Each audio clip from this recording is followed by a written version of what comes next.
आज लोक जनशक्ति पार्टी ने अपना 25 साल पूरा कर लिया है। इस मौके पर हम याद करेंगे हमारे संस्थापक श्रद्धेय रामविलास पासवान जी को, जिन्होंने दलित वंचित शोषित वर्ग की राजनीति करते हुए उस पूरे वर्ग को एक मजबूत आवाज दी। बिहार में जो दलित वंचित शोषित वर्ग थे, उनकी मजबूत आवाज बनकर उनके अधिकार की एक लंबी लड़ाई लड़ी।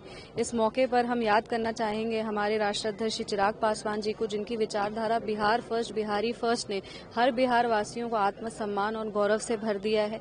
ये पार्टी सिर्फ एक पार्टी ही नहीं, आदर्श है। हम जैसे जितने युवा हैं, आज हमारे राष्ट्राध्यक्ष श्री चिराग पासवान जी महिला की, युवा की बात करते हैं और ऐसे में महिला युवा को राजनीति में प्रतिनिधित्व देने का काम किया है। ये party Bihar first, Bihari first की सोच से आगे बढ़ रही है और हम उम्मीद और आशा करते हैं कि लोक जनशक्ति पार्टी जिस तरीके से हमेशा से काफी लंबे समय से एक वर्ग की बुलंद आवाज बना है, आने वाले समय में वो बिहार वासियों की एक बुलंद आवाज बनेगा, बिहार का भविष्य बनेगा।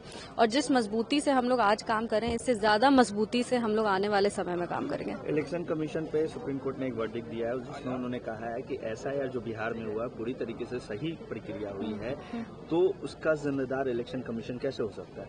लगातार ऑपोजिशन एसआईआर को लेकर सवाल भी उठा रहे 14 तारीख को। देखिए, एसआईआर एक इंडिपेंडेंट एक्सरसाइज है और एक स्वतंत्र संस्थान, एक संवैधानिक संस्थान जो स्वतंत्र है, वो ये एक्सरसाइज को मतदान के अधिकार को मजबूत करने के लिए कर रही है। लोकतंत्र को, अगर हम लोग किसी डेमोक्रेसी की बात करते हैं, जब लोकतंत्र की बात करते हैं, तो लोकतंत्र में सबसे बड़ा अधिकार जो है वो मतदान का अधिकार है।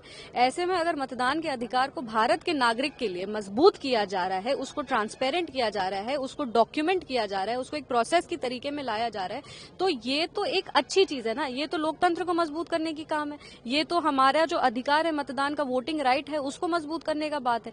हमारे देश में हमारे नागरिक के अलावा घुसपैठियों को क्यों अधिकार हो वोट करने का? तो ये एक इंडिपेंडेंट, जबरदस्ती इसको एक राजनीतिक रूपरेखा देने का प्रयास किया जा रहा है, क्योंकि विपक्ष के पास अब मुद्दे बचे नहीं है। अगर आपको मुद्दों पे लड़ाई करनी है, तो आप ऐसे मुद्दों पे जहां पे अधिकार किसी को अधिकार से वंचित रखा जा रहा है, किसी को उनके हक से वंचित रखा जा रहा है, किसी को प्रताड़ित किया जा रहा है, उस पर आवाज उठाइए। जो इंडिपेंडेंट एक्सरसाइज, उसको आप जबरदस्ती पॉलिटिकल बना करके अपना माइलेज आप लेना चाहते हो, तो दिस इज नॉट फेयर। आप एक महिला हैं, आज मुख्यमंत्री महिला रोजगार योजना के तहत 10,000 महिलाओं को दिया जा रहा है, जो वादा किया जा रहा है वो पूरा किया जा रहा है क्या? नहीं, महिलाओं के अधिकार की एक बहुत लंबी लड़ाई माननीय मुख्यमंत्री श्री नीतीश कुमार जी के नेतृत्व में एनडीए की सरकार ने बिहार में लड़ी। हम लोग सब जानते थे, हम लोग सब वो समय भी देखे हैं जब महिला को बिहार में सपने देखने का भी अधिकार नहीं था। ऐसे में शहरी महिलाओं के लिए सरकारी नौकरी, विद्यालय का प्रावधान, कॉलेज का प्रावधान, ग्रेजुएशन, ये सारा करते हुए महिलाओं को, ग्रामीण महिलाओं को सशक्त करने के लिए आज स्वरोजगार की योजना के तहत 10,000 रुपए फिर से मिला है। ये जरूर आने वाले समय में महिलाओं के जो आर्थिक स्वतंत्रता है उसको मजबूत करेगा, आने वाले समय में महिलाओं की सशक्तिकरण के लिए काम करेगा। और ये दिखाता है, दर्शाता है कि जिस महिला आधी आबादी के विकास की बात एनडीए की सरकार ने की है, उसको मजबूती से आज भी पूरा। बिहार में गोलीकांड फिर से हुआ, सिवान में कल सब अपराधियों के खिलाफ कार्रवाई चल रही है। आज 25 साल पूरा हो गया, क्या कहें? देखिए, आज का स्थापना दिवस हम लोगों के लिए बहुत विशेष स्थापना दिवस के रूप में मनाया जा रहा है। इसका कारण ये है कि इस बार चुनाव के बाद पार्टी में 19 विधायक जीत कर आए, पार्टी के 2 मंत्री हुए, पहले से 5 सांसद थे, केंद्रीय मंत्री थे। तो इस बार का जो स्थापना दिवस है, ये विशेष रूप से हम लोग मना रहे हैं, इसलिए कि पार्टी के जो हमारे साथी हैं, उन लोगों का चुनाव के बाद एक नई ऊर्जा का संचार हुआ है। कहीं न कहीं लोग एकदम एक एनर्जी से भरे हैं कि हमारी पार्टी बड़ी हुई है, पार्टी में लोग जीत कर आए हैं, तो कहीं न कहीं अब विकास का काम होगा। कहीं न कहीं कार्यकर्ताओं को लगता है कि हमारे 2 मंत्री बने हैं, तो कहीं न कहीं हम लोग का काम होगा, जो अभी तक उन लोगों को दूसरी जगह जाकर अपने काम के विषय में करना पड़ता था। अब कम से कम अपने दल के लोगों को लगता है कि नहीं, हमारे 2 मंत्री और 19 विधायक अगर हैं, तो अब हम लोगों को कहीं बाहर जाकर कोई काम के लिए नहीं जाना पड़ेगा। तो इसलिए हमारे जितने भी साथी हैं, जितने भी संगठन के लोग हैं, वो बहुत मतलब आज के डेट में मतलब खुशीपूर्वक एकदम सुबह पहुंचे हुए हैं। रामविलास पासवान को कैसे याद कीजिएगा? वो देखिए, श्रद्धेय रामविलास पासवान जी के समय से हम लोग पार्टी का स्थापना दिवस मनाते आए हैं। कहीं न कहीं हम लोग कोई भी कार्यक्रम करते हैं तो श्रद्धेय रामविलास पासवान जी को याद करके, उनके माल्यार्पण करके उनको हम लोग मिस करते हैं कि नहीं, आज अगर वो रहते तो एक बात ही अलग होती है। जैसे कहावत है ना कि दूसरा रामविलास पासवान कोई पैदा नहीं हो सकते हैं, तो ये चीज़ हम लोग के दिल में हमेशा रहता है। लेकिन अब हमारे जो राष्ट्रीय अध्यक्ष आदरणीय श्री चिराग पासवान जी हैं, उनका जो बिहार फर्स्ट, बिहारी फर्स्ट का जो विजन है, उसको लेकर हम लोग जो आज का जो कार्यक्रम है, इसमें हम लोग बिहार फर्स्ट के विजन के तहत जो भी संगठन की बातें होंगी उसको हम लोग प्रमुखता से रखने का काम करेंगे। बिहार में इतनी बड़ी मैंडेट आप लोगों को मिली, आप लोगों को गठबंधन को मिली, लेकिन ऑपोजिशन एसआईआर को लेकर अभी भी मुद्दा बना रहा है। कांग्रेस कल रिव्यू मीटिंग की जिसमें वोट चोरी का इशू बताया, पैसे की हेरफेर की बात की, लेकिन सुप्रीम कोर्ट का वर्डिक्ट आया है उसमें उन्होंने कहा है कि एसआईआर की प्रक्रिया पूरी तरीके से सुचारू रूप से बिहार में हुआ है और बिहार में अगर हुआ है जिसका जिम्मेदार इलेक्शन कमीशन ऑफ इंडिया नहीं है किसी भी तरीके की कोई गलती से। तो एक तरफ जहां सुप्रीम कोर्ट का verdict election commission of India के पक्ष में आता है, वहीं दूसरी तरफ ऑपोजिशन लगातार वोट चोरी एसआईआर का मुद्दा उठा रहा है। बंगाल में ममता बनर्जी खतरा बता रही है। चाहे कांग्रेस के लोग हों या महागठबंधन में किसी का भी आप नाम लें, तो आप चुनाव के पहले भी देख रहे होंगे, चुनाव के बाद भी देख रहे होंगे कि उनको एक मुद्दा चाहिए और मुद्दा नहीं, मुद्दा विहीन मुद्दा पर बात करते हैं। जहां एसआईआर का मामला चुनाव में जनता ने नकार दिया, आपकी जितनी भी मुद्दे थे उसको जनता ने जब नकार दिया और उसके बाद एनडीए को इतनी बड़ी बहुमत से जीत हुई, तो मुझे लगता है कि उनको समझना चाहिए कि जनता हमको नकार चुकी है और उसके बाद चुनाव के बाद एक अच्छा मैंडेट एनडीए को मिला है। उनको चाहिए कि मतलब मजबूत सरकार चले, बढ़िया से चले और ज्यादा से ज्यादा लोगों का विकास हो, उनको ऐसा काम करना है। लेकिन नहीं, वो लोग अभी भी जो है सिर्फ मतलब छीन मास्तिक के लोग हैं कि मतलब कहीं ना कहीं सिर्फ कटाक्ष करना, मतलब सिर्फ टिप्पणी करना और इस प्रकार से मतलब कोई न कोई नुक्स निकालना, ये उनका काम है। तो ये मतलब एक विपक्ष की जो सही भूमिका है वो उनका नहीं हो पा रहा है और कहीं ना कहीं आज ये लोग जो भी मुद्दा बना रहे हैं ये सब मुद्दा विहीन बातें हैं, क्योंकि ये सारे चुनाव के पहले के मुद्दे हैं। अगर चुनाव के बाद का कोई मुद्दा रहता तो समझ में आता। इन सारे मुद्दाओं को जनता ने नकार दिया है और आज इतनी बड़ी बहुमत से अगर एनडीए जीती है तो ये महान जनता ने मैंडेट दिया है, इसलिए इसका कहीं कोई तथ्य नहीं बनता है। एनडीए ने एक वादा किया था महिलाओं से कि 10,000 रोजगार के नाम पे सभी महिलाओं को, आज मुख्यमंत्री रोजगार योजना के तहत 10,000 महिलाओं को दिया गया। कितनी बड़ी बात है और जो वादे आप लोग ने किया है उस वादों को आप लोग फुलफिल करें। निश्चित रूप से यशस्वी प्रधानमंत्री जी और माननीय मुख्यमंत्री जी के द्वारा जितनी भी योजनाओं की बात की गई है, मैं आपको विश्वास दिलाता हूं कि आने वाले समय में सारी योजनाओं पे, जैसे आज भी आप देख रहे होंगे कि 10,000 महिलाओं के खाते में आज 10,000 रुपया जा रहा है। अभी मुझे लगता है कि 10 दिन हुए हैं और 10 दिन में सरकार अगर पहला अपना जो उन्होंने चुनाव पहले अगर बोला है और उसको आज पूरा करने की जा रही है, तो एक अच्छी शुरुआत है। तो इस पर कहीं ना कहीं मीडिया और विपक्ष के लोगों सबको एक सपोर्ट भावना से देखना चाहिए कि भाई 10 दिन में ही जितनी भी बातें हैं वो शुरुआत हो चुकी है।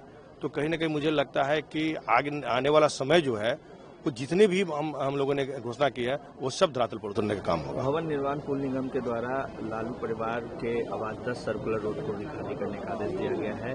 अब ये कहा जा रहा है कि वो आवास किसी भी कीमत पे खाली नहीं की जाएगी। अब देखिए, ये तो सरकार का जो नॉर्म्स है, ये किसी के कहने और नहीं कहने की बात नहीं है, तो सरकार का नॉर्म्स है और सरकार के नॉर्म्स से बड़ा कुछ भी नहीं होता है। तो जो सरकार का नॉर्म्स है और जो मतलब आएगा उस क्राइटेरिया में निश्चित रूप से सरकार अपना आगे उस पर देखेगी। सिवान में फिर से गोलीकांड हुआ है। रघुनाथपुर में अपराधी ताबड़तोड़ गोलियां चलाते हुए एक ज्वेलरी शॉप को लूटते हुए निकल गए।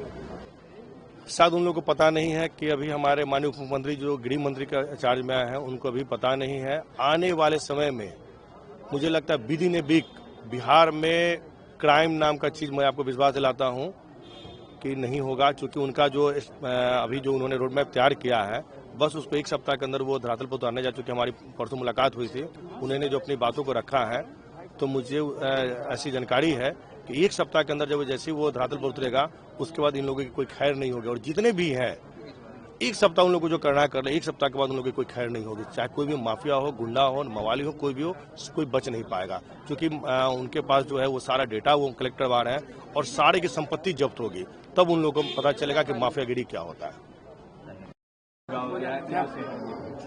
25 साल पूरा हुआ है, इसी का हम लोग जश्न मना रहे हैं। आगे भी इसी तरह पार्टी हमारे आगे उन्नति हो, आगे हम लोग बढ़े। अभी तो 19 जीते हैं, आने वाला दिन में बहुत सारा सीट जीतेंगे। स्वर्गीय रामविलास पासवान जी हमारे, हाँ, उनका याद में उन्हीं के पूर्ण प्रताप से तो हम लोग आगे बढ़ रहे हैं। हमारे संस्थापक हैं पार्टी के, वो कहीं भी हैं हम लोग को आशीर्वाद देते हैं। हमारे राष्ट्रीय अध्यक्ष जी के आशीर्वाद देते हैं, उन्हीं के पुत्र हैं।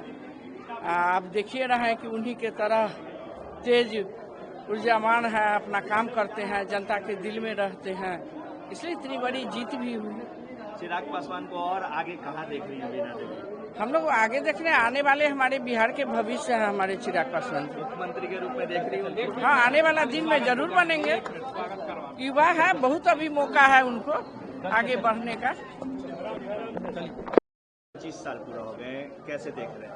नहीं, निश्चित रूप से हम अपने संस्थापक पद्मभूषण रामविलास पासवान जी के भी नेतृत्व में पार्टी 2000 में जब बनी 28 नवंबर को, तब से प्रत्येक वर्ष बड़े हर्षोल्लास के साथ हम लोग मनाते रहे हैं और इस बार भी बड़े हर्षोल्लास के साथ मना रहे हैं। इस बार कुछ खास भी है कि बिहार सरकार में हमारे 2 कैबिनेट मंत्री हैं और बिहार सरकार में हम लोग शामिल हैं। हमारे नए अभी जो 2025 का चुनाव हमारे 19 एमएलए हैं और पार्टी हमारे नेता आदरणीय चिराग पासवान जी के नेतृत्व में दिन प्रतिदिन का विजन, बिहारी फर्स्ट का विजन घर घर तक पहुंचा दें। अब बूथ स्तर तक हमारे जो टीम है, हमारी जो ताकत है, उसको और धारदार बनाने का संकल्प हम लोग लेकर के अब काम करेंगे। चिराग पासवान जी को कहाँ और आगे देख रहे हैं? अब देखिए, अब हमारे नेता हैं, मैं चाहता हूं व्यक्तिगत रूप से कि वो बिहार संभालें और आगे जाएं, दिन प्रतिदिन आगे बढ़ें। क्या कहेंगे, 25 साल पूरे हो गए पार्टी के? ये काफी हर्ष का विषय है कि पार्टी चलाना बहुत कठिन बात है, लेकिन हमारे नेता श्रद्धेय रामविलास पासवान जी रामलीला गांधी मैदान में किए थे। हम लोग भी गए थे, उस वक्त दलित सेना के छात्र के अध्यक्ष थे। आज 25 साल का सफर करना बहुत बड़ी बात है।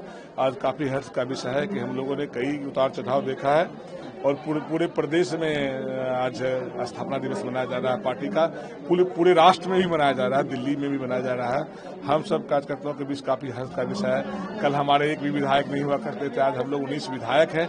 हमारे नेता के आदरणीय श्री चिराग पासवान जी के परिश्रम का नतीजा है कि आज एक 19 विधायक, उसमें से 2 मंत्री हम लोग एक साथ होकर और अपने कार्यकर्ताओं के साथ खुशियां मनाएंगे। पार्टी कार्यकर्ता से मंत्री तक का सफर आपने तय किया है, क्या कहेंगे?